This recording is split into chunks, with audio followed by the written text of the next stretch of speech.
Hello everyone, welcome to paperless learning. I am Aarti और इस video में हम कवर करेंगे क्लास 6 साइंस के chapter 11 light shadow and reflection का पार्ट 2। इससे पहले पार्ट 1 बनाया जा चुका है। अगर आपने पार्ट 1 नहीं देखा है तो पहले पार्ट 1 देख लीजिए। पार्ट 1 में हमने बात की थी लाइट के बारे में, लाइट सोर्सेज के बारे में। फिर हमने पढ़ा ल्यूमिनस एंड नॉन ल्यूमिनस के बारे में, ट्रांसपेरेंट, ट्रांसलूसेंट एंड ओपेक के बारे में भी हम पढ़ चुके हैं। अब हम बात करने वाले हैं एक बहुत important topic property of light की, that is light travels in a straight line. पर उससे पहले अगर आपने पेपरलेस लर्निंग को सब्सक्राइब नहीं किया हो तो सब्सक्राइब कर लीजिए। अगर वीडियो पसंद आए तो लाइक कीजिए और अपने दोस्तों को शेयर करिए। तो आइए शुरू करते हैं अपना पहला topic, light travels in a straight line. Light किसी सोर्स से किसी ऑब्जेक्ट तक आती है या फिर ऑब्जेक्ट से रिफ्लेक्ट होकर कहीं भी जाती है तो वो हमेशा एक स्ट्रेट लाइन में ही ट्रेवल करेगी। फॉर एग्जाम्पल, यहाँ आप लेज़र लाइट की बीम देख रहे हैं, ये स्ट्रेट लाइन में ही ट्रेवल कर रही है। चलिए अब लाइट की इस प्रॉपर्टी को एक छोटे से एक्सपेरिमेंट से प्रूफ कर देंगे। इसमें क्या करना है, आपको एक पाइप लेनी है और टेबल के साइड में एक जलती हुई कैंडल रखनी है। अब आपको करना यह है कि इस पाइप के दूसरी साइड में रखी जलती हुई कैंडल को देखना है। क्या आप इस कैंडल को देख पाएंगे? जी हाँ, बिल्कुल देख पाएंगे। अब आपको इस पाइप को बेंड कर देना है और अब फिर कैंडल लाइट को देखने की कोशिश कीजिए। क्या अब आप इस कैंडल लाइट को देख पाएंगे? नहीं, आप नहीं देख पाएंगे। आप करके देखिए, आप मुड़ी हुई पाइप से कैंडल लाइट को नहीं देख पाएंगे। अब ऐसा क्यों हुआ? ऐसा इसलिए हुआ क्योंकि जैसा कि मैंने पहले भी आपको बताया था कि किसी भी ऑब्जेक्ट को देखने के लिए उससे रिफ्लेक्टेड लाइट आपकी आंखों तक पहुंचनी चाहिए।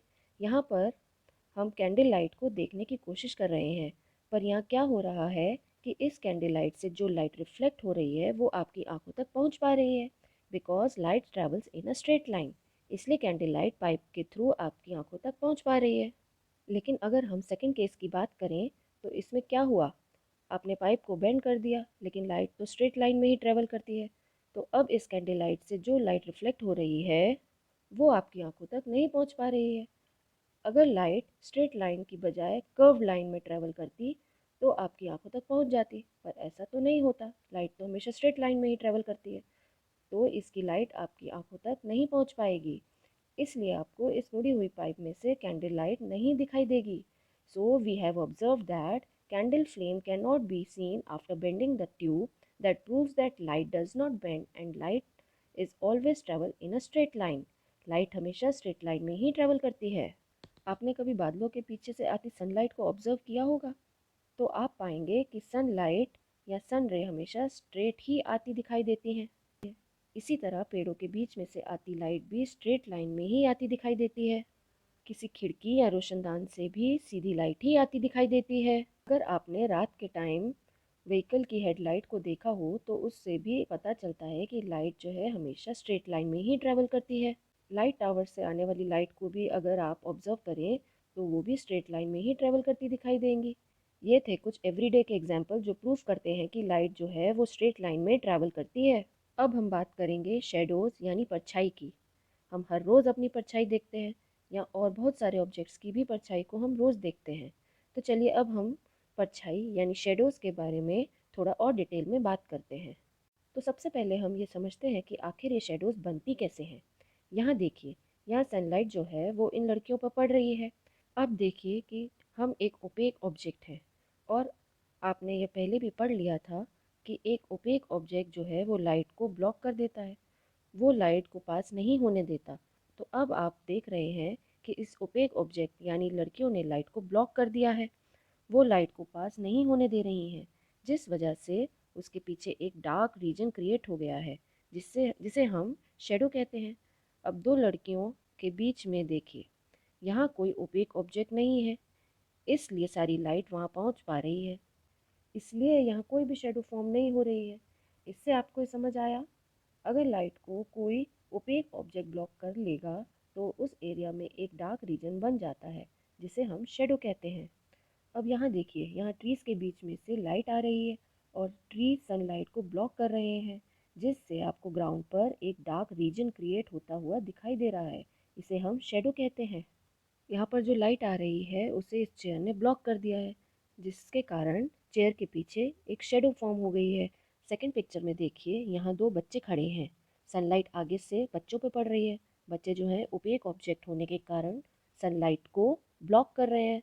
सनलाइट को ब्लॉक करने से उनके पीछे एक डार्क रीजन क्रिएट हो रहा है जिसे हम शेडो कह रहे हैं।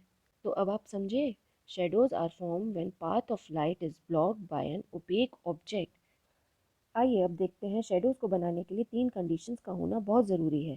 पहला लाइट सोर्स, दूसरा ओपेक ऑब्जेक्ट का होना और तीसरा किसी स्क्रीन या सरफेस का होना। अब इनको थोड़ा डिटेल में समझते हैं। सबसे पहली कंडीशन थी लाइट। आपने कभी अंधेरे में किसी की शेडो को बनते देखा है? नहीं। अगर लाइट नहीं होगी तो शेडो भी नहीं होगी। इसमें देखिए, यहाँ लाइट आई तो इस आदमी की शेडो यहाँ नीचे बन गई। तो बेसिकली पहली इंपॉर्टेंट कंडीशन हमने क्या पढ़ी कि लाइट सोर्स होगा तभी शेडो बनेगी। दूसरी कंडीशन थी कि एक ओपेक ऑब्जेक्ट भी ज़रूरी है शेडो बनाने के लिए। अब फर्स्ट पिक्चर में ऑब्जेक्ट है, पेड़ है, तो उसकी शेडो सरफेस पर या कहीं रोड पर बन रही है। पर सेकंड पिक्चर में कोई भी ऑब्जेक्ट नहीं है, मीन्स कोई भी पेड़ नहीं है, तो रोड पर कोई भी शेडो नहीं बन पा रही। यानी दूसरी इम्पॉर्टेंट कंडीशन ये है कि अगर ऑब्जेक्ट होगा तभी शेडो फॉर्म होगी। अब तीसरी कंडीशन ये है कि किसी भी शेडो को बनने के लिए किसी स्क्रीन या किसी सरफेस का होना बहुत ज़रूरी है। A shadow is form only on screen और एनी सरफेस। यहाँ पर भी ट्रीज़ की शेडो रोड पे बन रही है, मतलब रोड जो है वो एक स्क्रीन की तरह एक्ट कर रही है। इस फिगर में देखिए, एक गर्ल ने बॉय के ऊपर टॉर्च लाइट डाली तो उस बॉय की शेडो पीछे खड़ी लड़की के हाथ में जो स्क्रीन है उस पर बन रही है। अगर पीछे गर्ल स्क्रीन पकड़कर ना खड़ी होती तो शेडो भी नहीं बनती। अब तो आप समझ ही गए होंगे कि शेडो बनने के लिए 3 कंडीशंस जो नेसेसरी है वो क्या क्या है। First is presence of light source, second condition is presence of an opaque object and third condition is presence of screen और any surface behind the object. तो चलिए अब बात करते हैं प्रॉपर्टी ऑफ शेडो की। The first property is, shadow बनाने के लिए जो ऑब्जेक्ट है वो ओपेक या ट्रांसलूसेंट होना बहुत ज़रूरी है। ट्रांसपेरेंट ऑब्जेक्ट से शेडो नहीं बनती। आइए समझते हैं क्यों। हमने पहले ही पढ़ा था कि ट्रांसपेरेंट ऑब्जेक्ट लाइट को ब्लॉक नहीं करते। सारी की सारी लाइट ट्रांसपेरेंट ऑब्जेक्ट के थ्रू पास हो जाती है। अगर सारी लाइट पास हो जाएगी, या यूँ कहिए कि अगर लाइट ब्लॉक नहीं होगी तो डार्क रीजन नहीं बनेगा, तो शेडो कैसे फॉर्म होगी। यानी ट्रांसपेरेंट ऑब्जेक्ट जैसे ग्लास से कभी भी शेडो फॉर्म नहीं होगी, क्योंकि वो तो सारी लाइट को अपने थ्रू पास होने दे रहा है। इसलिए अगर शेडो बनानी है तो ऑब्जेक्ट का ट्रांसलूसेंट या ओपेक होना बहुत ज़रूरी है। Now the next property is shadows are always black और ग्रे इन कलर। ये तो आपने देखा ही है कि शेडो जो होती है वो चाहे किसी भी ऑब्जेक्ट की हो वो ब्लैक या ग्रे ही होगी।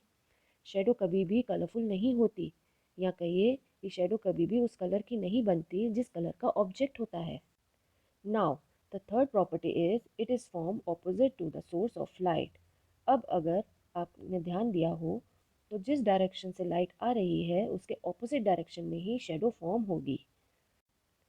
अब बात करते हैं फोर्थ प्रॉपर्टी की, that is shadows are always form on screen. यह पहले भी हम पढ़ चुके हैं कि शेडो को बनने के लिए एक स्क्रीन या सरफेस की ज़रूरत होती है। शेडो हमेशा किसी स्क्रीन पर ही बनती है। वो स्क्रीन या तो कोई ग्राउंड हो सकता है, रोड हो सकती है, या वॉल हो सकती है, कोई अलमीरा भी हो सकती है, कुछ भी हो सकता है। यहाँ देखिए, यहाँ शेडो एक ग्राउंड पर बन रही है। ये शेडो की स्क्रीन की तरह ही है। तो अब आप समझ ही गए होंगे कि स्क्रीन के बिना शेडो फॉर्म नहीं होती। Now, the fifth property is shadow gives lots of information about object.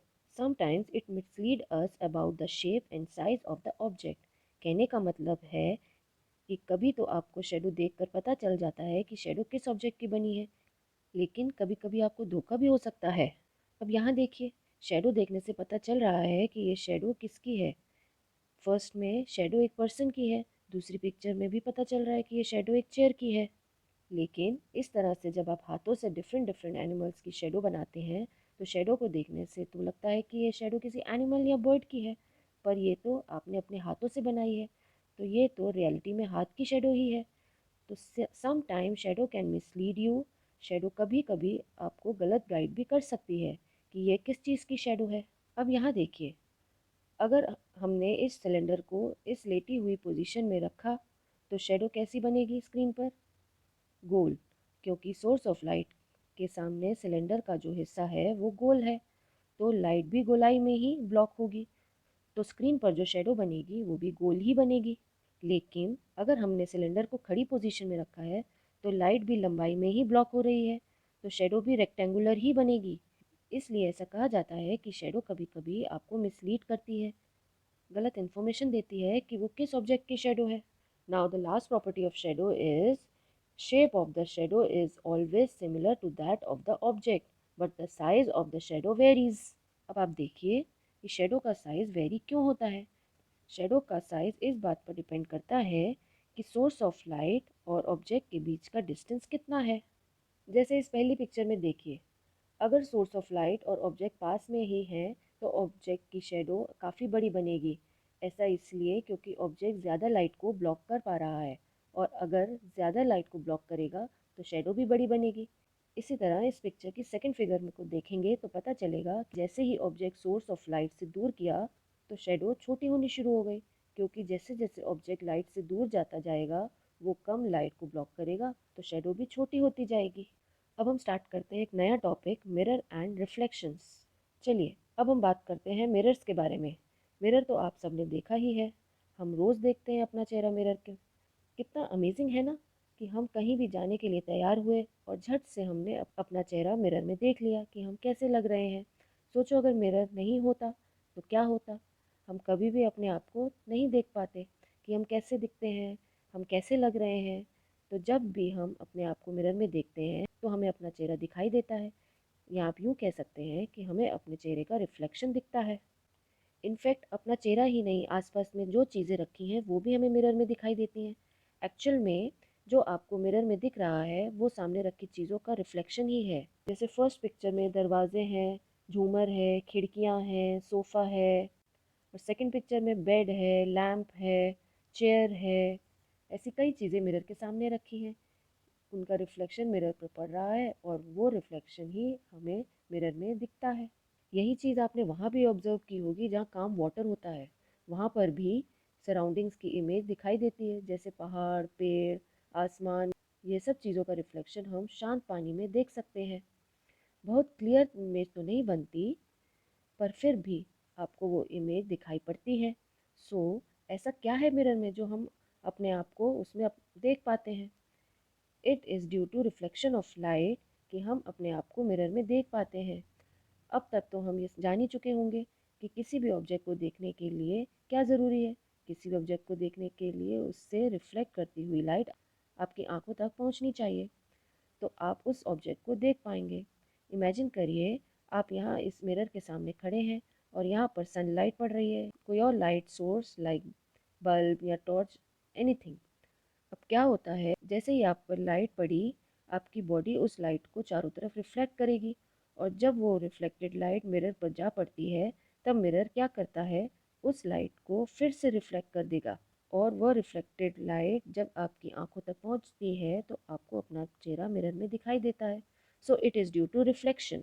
अब सोचने वाली बात यह है कि हमने पहले भी पढ़ा था कि ऑलमोस्ट सारे ऑब्जेक्ट्स लाइट को रिफ्लेक्ट करते हैं, तो फिर ऐसा क्यों होता है कि हमें अपना चेहरा सिर्फ मिरर में ही दिखाई देता है और किसी ऑब्जेक्ट में अपना चेहरा नहीं दिखाई देता।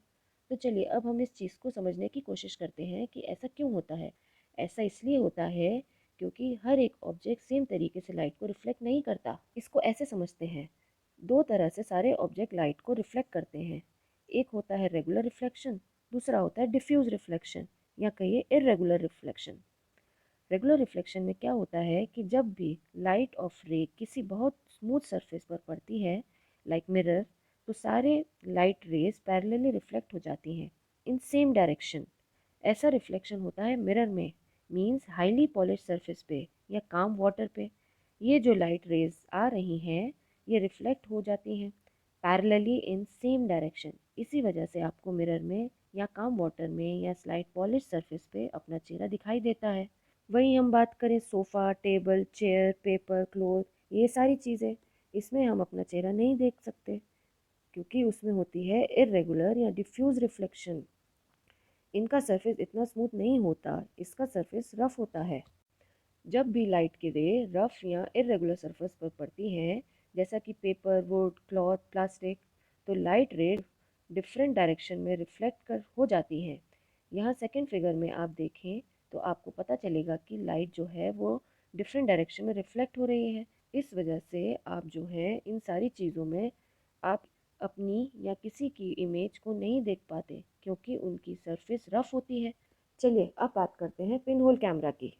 कैमरा तो हम सब जानते ही हैं, हमने सब ने कैमरा तो देखा ही है, हम सबके पास कैमरा होता है। कैमरे में हम अपनी या किसी की फ़ोटो खींच सकते हैं। अब पिन होल कैमरा क्या होता है ये समझते हैं। A pinhole camera is a device which form an image of bright object on a screen without using any lens. Yes, pinhole camera में किसी भी ऑब्जेक्ट की इमेज को स्क्रीन पर देखा जा सकता है और उसमें किसी तरीके का कोई लेंस भी यूज़ नहीं होता। नॉर्मल कैमरे में तो लेंस होते हैं पर पिन होल कैमरा में लेंस नहीं होता। पिन होल कैमरा जो होता है it works on the principal that light travels in a straight line. अब ये हम अच्छे से समझेंगे। पिन होल कैमरा को हम घर पर ही बहुत आसानी से बना सकते हैं। आइए सबसे पहले उसकी कंस्ट्रक्शन को समझते हैं और इसे बनाना सीखते हैं। इसके लिए आपको दो कार्डबोर्ड बॉक्स लेने हैं। एक बॉक्स थोड़ा छोटा होना चाहिए और एक बॉक्स उससे थोड़ा सा बड़ा होना चाहिए। इसके बाद cut and open one side of each box. इस पिक्चर में जो फ्रंट साइड है वो ओपन है। अब क्या करना है, जो आपका लार्जर बॉक्स है उसकी क्लोजर साइड में आपको एक छोटा सा पिन साइज का एक होल करना है सेंटर में। अब दूसरा यानी स्मॉलर बॉक्स की क्लोज साइड में आपको 4 to 5 सेंटीमीटर का एक स्क्वायर काटना है और इस स्क्वायर एरिया को कवर करना है एक ट्रेसिंग पेपर से, यानी ट्रेसिंग पेपर उस स्क्वायर होल पर चिपका देना है। अब आपको क्या करना है, अब आपको स्मॉलर बॉक्स को लार्जर बॉक्स के अंदर डालना है। इस तरह से ये बाहर वाला है लार्जर बॉक्स और अंदर वाला है स्मॉलर बॉक्स। अब आप जैसे कि देख पा रहे हैं कि बाहर वाला जो बॉक्स है उसमें एक पिन साइज का होल है और अंदर वाले बॉक्स में लगा है एक स्क्वायर ट्रेसिंग पेपर। अब आपका पिन होल कैमरा बन के रेडी हो चुका है ना? कितना आसान है पिन होल कैमरा बनाना। अब आपको अपने सिर और पिन होल कैमरा को ब्लैक कपड़े से कवर करना है और इस कैमरे से अब आप किसी भी ऑब्जेक्ट को देखिए। आइए चलिए देखने की कोशिश करते हैं पिन होल कैमरा में से। जब भी आप पिन होल कैमरा में से किसी ऑब्जेक्ट को देखने की कोशिश करते हैं कुछ इस तरह से दिखती है। आइए पहले पिन होल कैमरा के स्ट्रक्चर को इस पिक्चर में से आज समझते हैं। यहाँ आपको जो बॉक्स दिख रहा है ये एक पिन होल कैमरा ही है। जिस साइड पर पेड़ की इमेज फॉर्म हो रही है वो है पिन होल कैमरे की स्क्रीन, यानी वो स्क्वायर ट्रेसिंग पेपर जो आपने बॉक्स के क्लोज साइड पर बनाया था। जैसे ही आप इस होल से बाहर किसी भी ऑब्जेक्ट को देखेंगे तो आप ये नोटिस करेंगे कि ट्रेसिंग पेपर पर सामने रखे ऑब्जेक्ट की इमेज बन रही है। जैसा कि आप इस पिक्चर में देख पा रहे हैं कि इस ट्री की इमेज ट्रेसिंग पेपर पर बन रही है, लेकिन ये इमेज उल्टी होगी। मीन्स ट्री की इमेज बनेगी ट्रेसिंग पेपर पर मगर वो इन्वर्टेड बनेगी और साइज में छोटी होगी। अब ऐसा क्यों होता है, आइए इसको समझते हैं। Why we get inverted image in pin hole camera. Pin hole camera में हमें इन्वर्टेड इमेज देखने को क्यों मिलती है? इन्वर्टेड मीन्स उल्टी, अपसाइड डाउन। आप यहाँ देख रहे हैं, यहाँ ट्रेसिंग पेपर पर उल्टा ट्री दिखाई दे रहा है। अब ऐसा इसलिए हो रहा है क्योंकि light travels in a straight line. देखिए क्या होता है, उस कैमरे के अंदर लाइट जाने के लिए एक जो सोर्स है वो बहुत छोटा सा है। मीन्स छोटा सा एक होल है। सिर्फ इस छोटे से होल के अंदर से लाइट इस कैमरे के अंदर जा सकती है। हुआ क्या, ऑब्जेक्ट के टॉप पॉइंट से जो लाइट आई उसने पिन होल कैमरा को क्रॉस किया। क्योंकि लाइट स्ट्रेट लाइन में ट्रेवल करती है तो उस लाइट रे ने ट्रेसिंग पेपर के सबसे लोअर पॉइंट को जाके स्ट्राइक किया। इसी तरह से जितनी भी लाइट रेज आई उन्होंने पिन होल को क्रॉस किया और ट्रेसिंग पेपर पे स्ट्राइक किया। ऐसे करते करते ट्री के सबसे लोअर पॉइंट से जो लाइट रे आई उसने ट्रेसिंग पेपर के अपर मोस्ट सरफेस पर स्ट्राइक किया और इस तरह से पूरी इमेज फॉर्म हो गई। ऐसा इसलिए हुआ क्योंकि जैसा कि अब आप जान ही चुके होंगे कि लाइट हमेशा स्ट्रेट लाइन में ट्रेवल करती है और कैमरे में लाइट घुसने के लिए एक छोटा सा होल है। ऊपर से आती लाइट रे पिन होल के सीधे घुसेगी और ट्रेसिंग पेपर के निचले साइड में जाकर स्ट्राइक होगी और नीचे की तरफ से आती लाइट जो स्ट्रेट लाइन में ट्रेवल करने के कारण पिन होल से होती हुई ट्रेसिंग पेपर के ऊपर के साइड में स्ट्राइक होगी, जिसके कारण वो इमेज ट्री की ट्रेसिंग पेपर पर बनेगी, लेकिन वो उल्टी होगी, इन्वर्टेड होगी, अपसाइड डाउन होगी और ट्रेसिंग पेपर का size as compare to size of tree छोटा होगा। इसलिए जो इन्वर्टेड इमेज बनेगी वो छोटी बनेगी। आई होप अब आप समझ ही गए होंगे कि पिन होल कैमरे में इमेज कैसे बनती है, उसकी इमेज की क्या क्या प्रॉपर्टीज़ होती हैं। कि पिन होल कैमरा की इमेज कलर्ड होती है, मींस किसी कलर का ऑब्जेक्ट होगा उसी कलर की इमेज फॉर्म होगी। सेकंड प्रॉपर्टी इज़ इमेज उल्टी अपसाइड डाउन यानी इन्वर्टेड बनेगी। और थर्ड प्रॉपर्टी है कि इमेज हमेशा साइज़ में छोटी होगी। तो ये थी 3 प्रॉपर्टीज़ पिन होल कैमरा के इमेज फॉर्मेशन की। अब इसी तरह से नेचुरल पिन होल कैमरा भी नेचर में देखने को मिलता है। अगर आपने कभी ध्यान दिया हो कि किसी भी ट्री जिसमें बहुत सारी लीव्स हैं, उसके नीचे जब आप देखते हैं तो वहाँ बहुत सारे पैचेस ऑफ सनलाइट देखने को मिलते हैं, जो कि राउंड शेप में होते हैं। बेसिकली सन की शेप की सर्कुलर इमेजेस आपको ग्राउंड पर या रोड पर देखने को मिलती हैं। इस राउंड शेप पैचेस को पिन होल इमेज ऑफ सन कहते हैं। अब ये इसलिए बन रही हैं क्योंकि ट्री में बहुत सारी लीव्स होती हैं और लीव्स के बीच में छोटे छोटे गैप्स भी होते हैं। तो ये जो लीव्स के बीच के गैप्स हैं, ये एक्ट करते हैं पिन होल की तरह। सनलाइट इस पिन होल से आ रही है और रोड पर या ग्राउंड पर पड़ रही है। Ground is acting like tracing paper या स्क्रीन की तरह जहाँ इमेज बनती है। तो लीफ के बीच का गैप एक्ट करता है एज अ पिन होल, और ग्राउंड जहाँ पिन होल इमेज ऑफ सन बन रही है वो एक्ट करता है एज अ स्क्रीन या ट्रेसिंग पेपर। इसी वजह से जो सन की इमेजेस हैं वो ग्राउंड पर नीचे बनती हैं, वो भी सर्कुलर होती हैं सन की तरह, पर साइज़ में छोटी होती हैं। आई होप आपको ये चैप्टर समझ में आ गया होगा। बहुत कुछ न्यू और इंटरेस्टिंग चीज़ें थी इस चैप्टर में जो आपने आज सीखी। अगर आपको वीडियो अच्छी लगी तो वीडियो को लाइक करना और अपने फ्रेंड्स को शेयर ज़रूर करना, और पेपरलेस लर्निंग को सब्सक्राइब करना मत भूलना। Till then bye, keep studying, see you in the next video.